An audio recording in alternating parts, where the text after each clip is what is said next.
Assalamualaikum warahmatullahi wabarakatuh. Perkenalkan, nama saya Sinta Permatasari dari kelas manajemen 22A dengan NPM 22411045. Di sini saya akan membahas materi mengenai analisis jabatan dan rancangan pekerjaan. Yang pertama ada pengertian analisis jabatan. Analisis jabatan adalah pengumpulan, penilaian, dan penyusunan informasi secara sistematis mengenai tugas-tugas dalam organisasi yang dilakukan oleh seorang ahli, yaitu job analysis.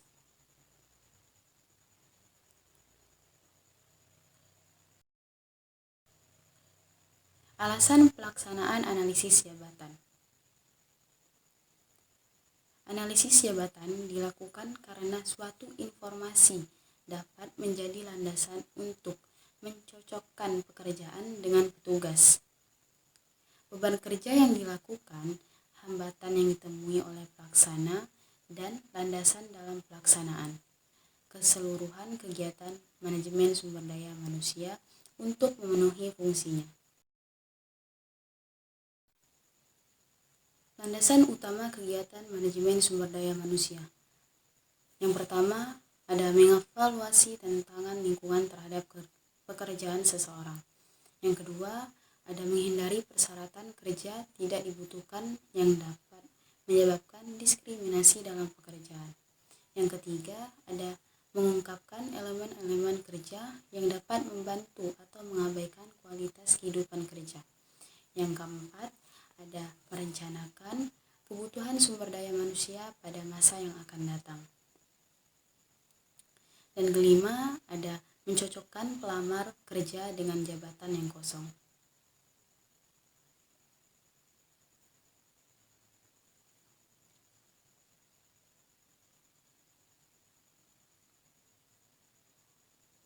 Yang keenam, ada menentukan pelatihan untuk pegawai baru dan pegawai yang sudah berpengalaman. Yang ketujuh, ada menentukan rencana untuk mengembangkan pegawai yang memiliki potensi. Yang kedelapan, ada menentukan standar kerja yang realistis. Yang kesembilan, ada menempatkan pegawai dalam jabatan di mana mereka dapat menggunakan keahliannya secara efektif. Dan yang terakhir, ada memberikan kompensasi kepada pemegang jabatan secara adil. Pelaksanaan analisis jabatan dibagi menjadi 3 macam, yaitu yang pertama ada mengidentifikasi jabatan yang akan dianalisis. Mengidentifikasi jabatan dilakukan untuk mencari tahu jabatan-jabatan yang ada di dalam suatu organisasi. Di dalam perusahaan kecil, jabatan-jabatan akan mudah diketahui, tetapi untuk perusahaan besar hal ini menjadi rumit karena terdapat jumlah jabatan yang sangat besar.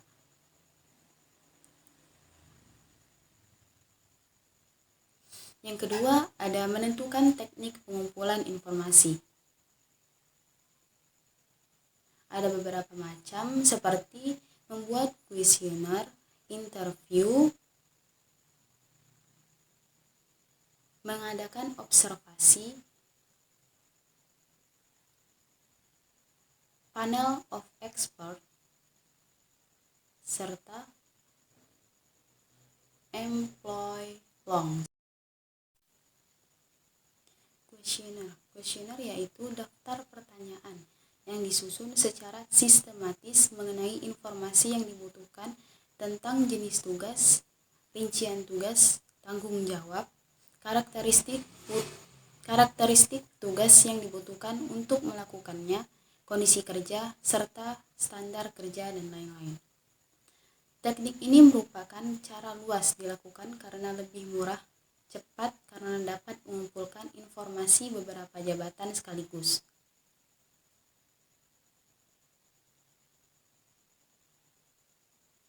Yang kedua ada interview. Interview yaitu melakukan dialog secara langsung dengan pegawai mengenai aspek di atas. Teknik ini lebih kompleks, dan memerlukan waktu lebih lama sebab harus mewawancarai beberapa petugas secara terpisah.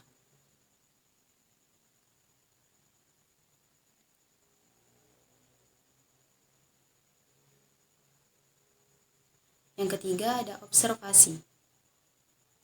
Observasi yaitu melakukan pengamatan langsung ke lapangan untuk melihat kegiatan yang dilakukan.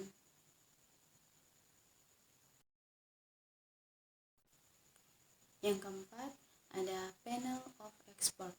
Panel of expert yaitu diskusi antar para ahli yang berkaitan dengan pekerjaan, yaitu para manajer, supervisor, atau teknisi di bidang pekerjaan yang sedang dianalisis. Employee logs. Employee logs yaitu catatan harian para petugas yang diminta untuk mencatat setiap hari kegiatan yang dilakukan di dalam pekerjaannya, peralatan yang digunakan, dan lain-lain.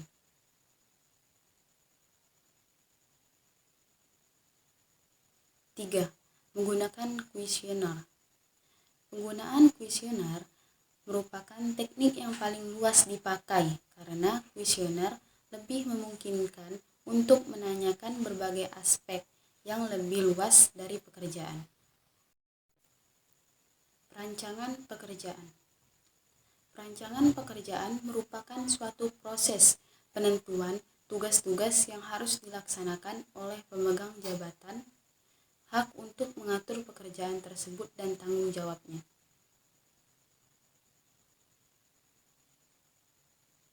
Ada beberapa pendekatan perancangan jabatan.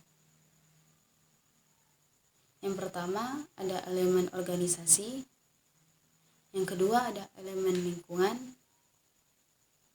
yang ketiga ada elemen perilaku.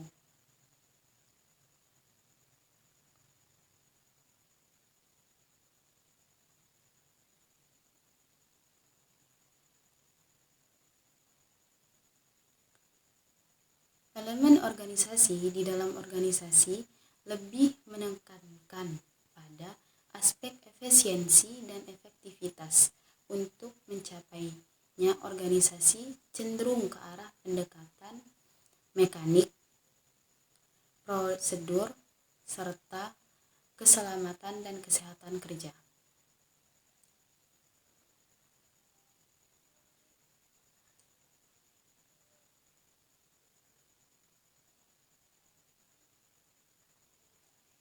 Yang kedua ada pertimbangan elemen. Pertimbangan elemen lingkungan berkaitan dengan pertimbangan aspek-aspek seperti ada kemampuan pegawai pada tingkat spesialisasi yang tepat, ada ketersediaan pegawai,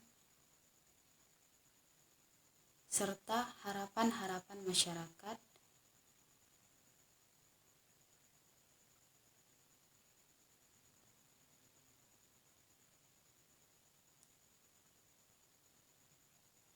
Yang ketiga ada elemen perilaku. Elemen perilaku berkaitan dengan pemberian beberapa aspek dari pekerjaan yang dapat memenuhi keinginan atau motif manusia dalam pelaksanaan suatu pekerjaan. Aspek-aspek itu berkaitan dengan yang pertama ada otonomi, yang kedua ada task identity, yang ketiga ada task variety. Teknik perancangan ulang pekerjaan ada 3 macam. Yang pertama ada job engagement, yaitu meningkatkan cangkupan pekerjaan yang dimiliki seseorang. Yang kedua ada job enrichment, yaitu meningkatkan otonomi seseorang dalam mengatur pekerjaannya. Yang ketiga ada job rotation, yaitu meningkatkan variasi tugas yang dimiliki seseorang dengan cara memindahkan seorang petugas untuk melakukan pekerjaan yang berbeda.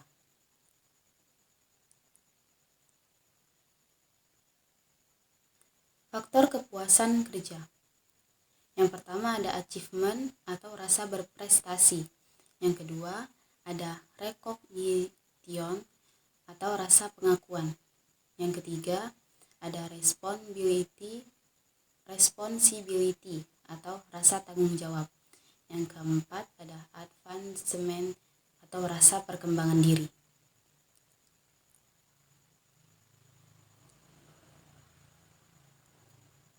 Faktor ketidakpuasan kerja dibagi menjadi beberapa macam. Yang pertama ada common policy atau administration atau kebijakan umum dan administrasi.